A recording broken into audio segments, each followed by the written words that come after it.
Hey guys, আসসালামু আলাইকুম, welcome to my new blog. তো আজকে হচ্ছে আমরা যাব রায়গঞ্জ।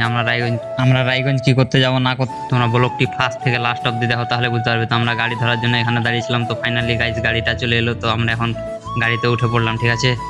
আমরা গাড়িতে উঠে পড়লাম, তো দেখতেই পাচ্ছ তোমরা। তো আমি আর আমার জামাইদা যাবো, ঠিক আছে। তো আমরা গাড়িতে উঠে পড়লাম।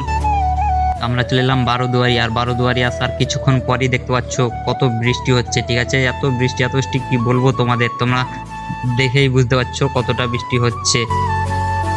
তো আমরা একটা দোকানের সামনে দাঁড়িয়েছিলাম, ঠিক আছে। কিছুক্ষণ পরই বৃষ্টিটা থেমে গেল, আর আমরা তো ওখান থেকে বেরিয়ে পড়লাম, ঠিক আছে। তো গাইজ এবার চলে এলাম আমরা শোরুমে। আর শোরুমে এসেই দেখতে পেলাম আমরা R15M। তো আমরা তো R15M নিব না, আমরা নিব এমটি, ঠিক আছে। তো আমাদের এমটি পছন্দ হলো এটা, ঠিক আছে। তো এমটিটা আমরা সাথে সাথেই বুক করে নিলাম। তো এমটিটা নিলাম আমরা সেকেন্ড হ্যান্ড, ঠিক আছে। তো এমটিটা কত টাকা নিল না নিল তোমাদেরকে আর পরের ভিডিওতে সব জানাবো। তো এমটিটার কোয়ালিটি দেখো তোমরা, সেই ওয়াও লেভেলের কোয়ালিটি, দেখতেই পাচ্ছ। La vida es un carrusel, carrusel.